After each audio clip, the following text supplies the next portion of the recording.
práctico. Tener un derecho significa tener un interés práctico en algo, en obtener una ganancia, en obtener un beneficio. Y también el derecho tiene su componente formal, su elemento formal, que es la protección de dicho interés a través del ordenamiento, es decir, es una garantía. Entonces, resumiendo, von Jhering dice: un derecho es tener un interés sobre algo y que ese interés esté jurídicamente protegido, que esté reconocido por una norma, independientemente de que aparte yo tenga el derecho de exigir que se me respete este interés que yo tengo. Bueno, haciendo el contrapunto. Para Kelsen, el derecho subjetivo se identifica únicamente con la técnica prevista por el ordenamiento jurídico para su exigencia. Es decir, para Kelsen el derecho subjetivo es lo mismo que una garantía, exactamente lo mismo. En cambio, para von Jhering, derecho subjetivo es la garantía más ese interés, ¿sí? Le agrega este componente sustancial. Y bueno, von Jhering tuvo mucha influencia en el siglo XVIII. Precisamente a sus ideas se debe la división de la jurisdicción civil y administrativa. ¿Qué pasaba con los derechos civiles? Los derechos civiles en los códigos ya tenían reconocido un mecanismo de tutela. Se le reconocía a las personas la capacidad de poder ir ante los órganos jurisdiccionales a exigir el cumplimiento de las obligaciones. Acciones propias del derecho civil. En este sentido se hablaba de que había derechos subjetivos en el sentido técnico de Kelsen. En cambio, en la jurisdicción administrativa, en el derecho administrativo no pasaba esto. La gente tenía derechos frente a la administración pública, sin embargo, no se les reconocía algún derecho para acudir ante los tribunales a hacer exigible esto, ¿sí? Porque en los tribunales solo se permitían las acciones propias del derecho civil. Entonces, ¿qué se hacen? Se crean los tribunales administrativos, básicamente encargados de proteger todos aquellos derechos que no tenían acciones protegibles en el derecho civil. La jurisdicción administrativa. ¿Y qué pasaba? Si no tenemos ese derecho subjetivo, no tenemos interés jurídico y por lo tanto no tenemos legitimación para acudir al juicio de amparo. Se cierran las puertas completamente a un juicio que en principio estaba diseñado para proteger todas las garantías individuales ante un acto de autoridad, con independencia de que existiera aparte un mecanismo de tutela para hacer valer este derecho. Bueno, terminamos con este comentario. Dice: tampoco existe un derecho subjetivo ni por consiguiente interés jurídico cuando el gobernado cuenta con un interés simple, lo que sucede cuando la norma jurídica objetiva no establezca en favor de persona alguna ninguna facultad de exigir, sigue insistiendo con esto, sino que consigne solamente una situación cualquiera que pueda aprovechar algún sujeto o ser benéfica para éste, pero cuya observancia no puede ser reclamada por el favorecido o beneficiado, en vista de que el ordenamiento jurídico que establezca dicha situación no le otorgue facultad para obtener coercitivamente su respeto. No sé quiénes de ustedes viven cerca de un parque. ¿Sí? ¿No? ¿Nadie? Bueno, no sé si ese fue un motivo para tal vez escoger esa locación. A la gente usualmente le gustan las casas enfrente de los parques, qué sé yo. Bueno, el punto es, si el parque de su colonia se mejora, el parque donde juegan sus hijos, ¿ustedes obtendrían realmente un beneficio? ¿Ustedes dirían que sí? ¿O les vale? Si el parque de su colonia se destruye, ¿ustedes les beneficia o les perjudica? Les perjudica, ¿no? Realmente sí tendrían un interés en que el parque esté en buenas condiciones. Bueno, la Corte nos está diciendo, a pesar de que tú puedas tener un interés, pues si no tienes la facultad de exigirle a la administración pública que conserve bien ese parque, pues tú no puedes acudir al juicio de amparo, ¿no? Si realmente tú puedes tener un interés en que tu colonia no esté contaminada porque cuentas con el derecho a la salud, si la ley no te reconoce el poder de exigirle esta situación al Estado, tú no tienes interés jurídico y no puedes acudir al amparo. Entonces, ¿para qué queremos los derechos fundamentales si no podemos acudir al amparo, si estamos sujetos realmente a otro requisito que no estaba establecido en las bases constitucionales? Bueno, realmente ese fue el problema. La Corte entendió que derecho subjetivo era el reconocimiento de un mecanismo de tutela en la ley y no realmente el interés o el beneficio este interés que puede tener una persona en tanto tiene un derecho. Bueno, ¿qué pasó con todo esto? Bueno, aquí les dejo los datos de la tesis, que les digo es muy representativa perdón, muy representativa del criterio que estuvo imperando en la Corte. Bueno, ¿cuáles fueron las consecuencias?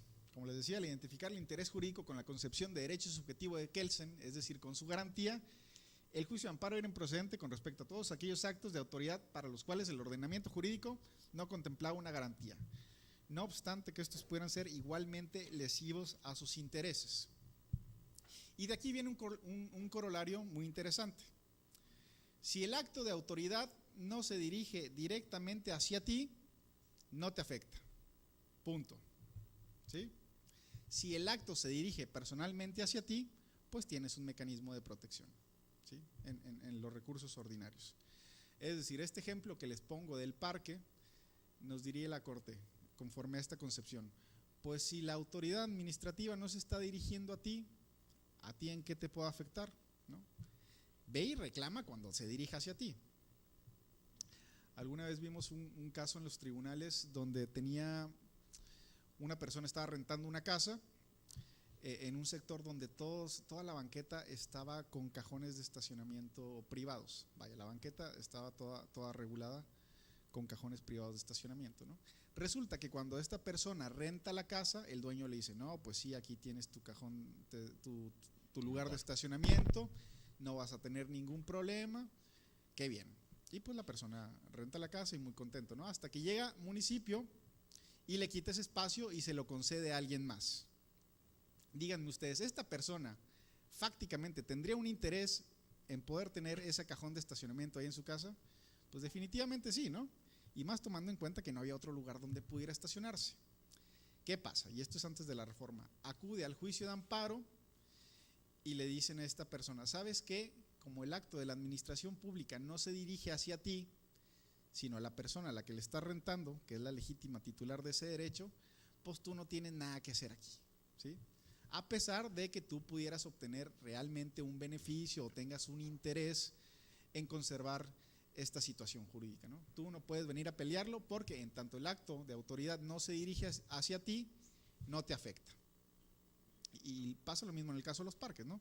Si nosotros destruimos el parque, pues no te afecta a ti porque no te estamos dirigiendo el acto hacia ti, ¿no? Y en el caso también del parque hay que introducir otra variante. ¿Qué pasa cuando el parque se está destruyendo, pero esa acción no depende ni de los habitantes ni de nadie, simplemente se está destruyendo, es decir, no se está cuidando, y ahí se establece la obligación para el Estado de preservarlo?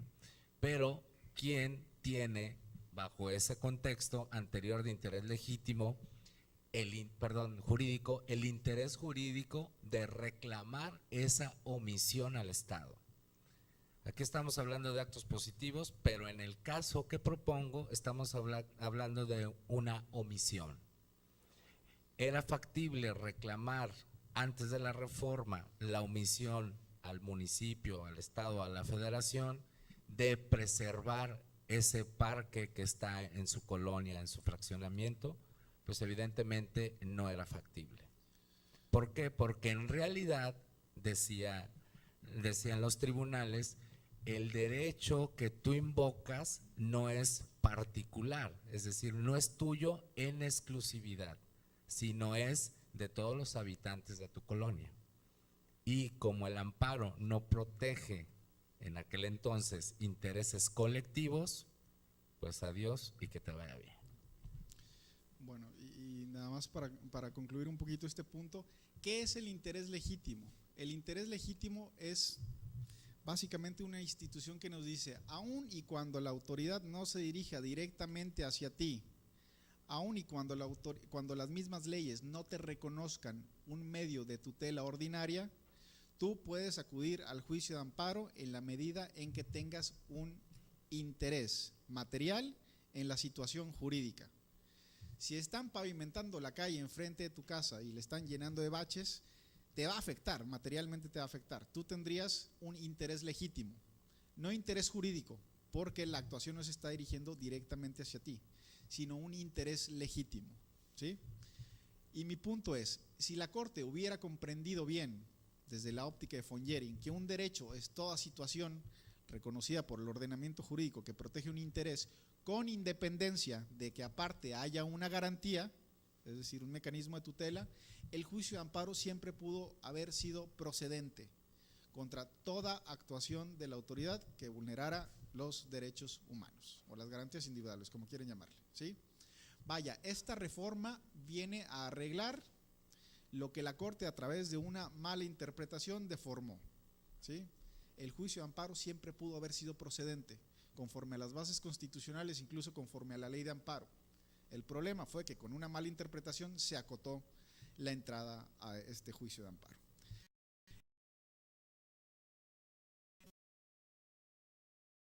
Entonces, el interés legítimo viene a reivindicar ese espíritu protector del juicio de amparo. Para ahora sí, vamos a proteger a los gobernados contra cualquier acto de autoridad que les afecte en sus derechos, con independencia, como les digo, de que ese acto de autoridad se dirija directamente hacia ellos o con independencia de que haya o no un mecanismo de tutela ordinaria. ¿Sí se entiende más o menos el punto? Y ahora sí, ligándolo con el tema de la protección judicial de la convención, pues creo que se viene a cumplir con este estándar. Ahora es importante hacer la acotación sobre esa interpretación de la Corte sobre el interés legítimo, jurídico que estuvo imperando durante muchos años. Esa visión tuvo un antecedente importante que fue por parte del ministro Vallarta. El ministro Vallarta en realidad fue quien restringió el acceso al juicio de amparo a través del interés jurídico. ¿Por qué? Porque el país en aquellos entonces no estaba preparado para hacerle frente a todo ese tipo de demandas. Entonces buscó una fórmula jurídica para limitar el acceso al juicio de amparo. Esa es una realidad histórica que hasta la fecha, bueno, hasta el 6 de junio de 2011, digamos, se rompió, se marcó esa gran diferencia. Bueno, ya nada más cerrando este punto, como les decía, la ampliación de la legitimación para promover el juicio de amparo evidencia la apertura de los medios procesales con que cuenta nuestro país para lograr la reparación en caso de violaciones de derechos humanos, ¿sí? El interés legítimo promueve los estándares internacionales de acceso a la justicia que mencionábamos hace unos minutos. Particularmente, ya tenemos ahora sí una real existencia y acceso a un recurso judicial capaz de controvertir cualquier acto de autoridad que nos afecte. Y con esto se cumple con el estándar de la capacidad de poner fin a una situación violatoria de derechos humanos, sea que provenga de un acto de autoridad, como tanto insisto, dirigido hacia nosotros o no. ¿Sí? El interés legítimo es una herramienta muy poderosa. Ahora sí, ya estamos cubiertos ante cualquier actuación de la autoridad que violente derechos humanos. ¿Qué te parece? Perfecto. Vamos sobre el tiempo, ¿verdad? Y apenas vamos en la primera parte. De 7. De 7. No, no es cierto, no vamos a abusar más de su tiempo. Vamos a dar un poquito de velocidad a esto. Finalizando ya con lo del interés legítimo, yo no le robaré mucho tiempo. Mi capacidad intelectual es totalmente diferente a la de mi compañero Aarón, o sea, a la baja. Por eso casi siempre tengo pocas cosas que decir. El punto del interés legítimo, pues bueno, abre esa posibilidad, respeta ese acceso a la justicia y se apega de alguna manera a los estándares internacionales, que son a los tratados internacionales y su interpretación. Finalizando con este tema, vamos a ver muy rápidamente, casi en 10 minutos para que puedan continuar con sus vidas, sobre las medidas cautelares. La normatividad internacional en cuestión de medidas cautelares prácticamente está contenida en el sistema regional, es decir, el sistema interamericano, en dos regulaciones, en la regulación de la Comisión en el artículo 25 y en el 63 de la Convención. La medida cautelar prácticamente tiene tres principios fundamentales. que son la gravedad, la urgencia y la irreparabilidad. Hay una divergencia entre las medidas cautelares que provee la Comisión y las medidas provisionales que provee la Corte Interamericana. Pero es una cuestión muy fina que muchos autores opinan que es exactamente lo mismo. Para la medida cautelar de la Comisión solamente se exigen esos tres requisitos: gravedad, urgencia e irreparabilidad. Y para una providencia provisional, como la llama la Corte, se requiere, además de la urgencia y la irreparabilidad, la extrema gravedad. Aquí se habla de una extrema gravedad. En el sistema interamericano, las medidas cautelares son muy amplias, dada el tema que se toca cuando se ejerce una u otra jurisdicción, es decir, la calidad de lo que se demanda ante la Comisión o ante la Corte. Entonces, las medidas generalmente tienen una amplitud enorme y contienen muchos requisitos, entre ellos muchas posiciones afirmativas para que el Estado haga determinadas cosas con el fin de preservar los derechos humanos que se estiman violados. Y eso hace una gran diferencia con nuestra medida cautelar por excelencia en el juicio de amparo, que es la suspensión del acto reclamado, y ahora con la reforma, la suspensión de las leyes reclamadas. Entonces me voy a saltar en los conceptos de la OEA, porque esos los tienen ahí. Esos conceptos son parámetros para identificar qué es gravedad, en qué se entiende por una situación de urgencia y la irreparabilidad. En nuestro derecho constitucional doméstico tenemos muy afinado el concepto de irreparabilidad, porque la Corte en diversas jurisprudencias ha establecido al menos dos condiciones de irreparabilidad, que son la afectación de un derecho sustantivo, un derecho fundamental, y dos, tratándose de derechos adjetivos o procesales, cuando las consecuencias sean exorbitantes, dice la Corte. Y el caso más insigne de esto es los asuntos de personalidad, cuando uno controvierte la personalidad de alguna parte en el juicio. Aquí, por ejemplo, vemos que en la norma internacional en cuanto a la irreparabilidad señala que la afectación sobre derechos que son por su propia naturaleza no pueden ser susceptibles de reparación, restauración o adecuada indemnización. En este caso, evidentemente, las medidas cautelares, ¿por qué contienen ese concepto la OEA? Por una razón fundamental. Llama la atención lo siguiente: no son susceptibles de reparación, restauración o adecuada indemnización. Desde el punto de vista jurídico más amplio, cualquier derecho fundamental puede ser restituido de manera económica. Puede haber una traducción en una reparación de índole económica, jurídicamente hablando. Incluso hay quienes señalan que el derecho a la vida puede ser indemnizado, restituido, restaurado cuando se indemnizan adecuadamente a las víctimas.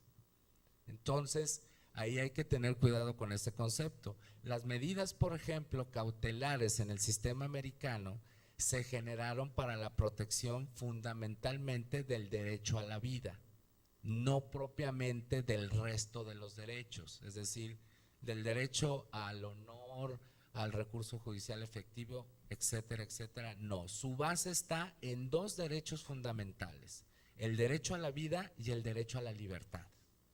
Sobre esa base se crearon en el sistema interamericano esas medidas cautelares. En el juicio de amparo no. En el juicio de amparo la suspensión opera de muchas maneras y respecto a muchos derechos. Pero ¿qué es lo importante? Digo, algunas cosas que les presento a mi juicio como importantes de la reforma. Brevemente, en materia de la suspensión, son las siguientes. Sabemos que los requisitos, hay quienes sostienen que los requisitos de la nueva ley frente a la anterior no cambiaron, pero parece ser que en su redacción sí. Por ejemplo, anteriormente se exigía, aparte de estos 2 o 3 requisitos, depende de la perspectiva que ustedes adopten, ya no se exige la difícil reparación del daño causado, que era un requisito adicional en la anterior ley. Sin embargo, en el capítulo de suspensión vienen varias reglas de derecho donde dicen que en caso de ser procedente la suspensión y sean de difícil reparación, se puede otorgar. Es decir, queda la difícil reparación presumiblemente igual. Se va a requerir que sea de difícil reparación. En esta disposición, que es importante, que va muy vinculada con el interés legítimo, que incluso consideramos que en gran medida es una norma inconstitucional, porque exige para la suspensión, cuando se trate de interés legítimo, fíjense bien, acreditar el daño inminente, irreparable, de acuerdo a la pretensión, en caso de que se niegue, y el interés social que justifique su otorgamiento. O sea, son condiciones que verdaderamente escapan a una medida cautelar, porque eso va a pugnar con el principio de las medidas cautelares, cuya especie es la suspensión en el amparo, que es 1, la urgencia. ¿Cómo voy a probar cuando invoco un interés legítimo y pido la suspensión? ¿Cómo voy a justificar, probar, acreditar ese interés social en su otorgamiento? Imagínense el caso que comentábamos hace rato del espacio de estacionamiento. ¿Qué interés social puede justificar su otorgamiento? O sea, ¿a quién más le puede importar sino a mí, que vivo ahí? Cuando la ley de amparo nos está exigiendo que justifiquemos que hay un interés de toda la sociedad en que se me otorgue una suspensión para que yo pueda utilizar ese espacio, pues creo que está poniendo requisitos de más que van en contra del espíritu protector de lo que es el interés legítimo. Claro. Sí, exactamente. Y aquí hay otra cuestión, un aspecto de equívoco. Justificar. ¿Qué es justificar? Justificar es igual a probar, es decir, debo llevar un medio probatorio para acreditar algo, o justificar únicamente se refiere a hacer una argumentación a partir de la cual considere que la sociedad está interesada en proteger el bien o el derecho fundamental que yo estoy invocando como afectado a través de un interés legítimo. Entonces eso no está muy claro, es un requisito adicional que puso el legislador secundario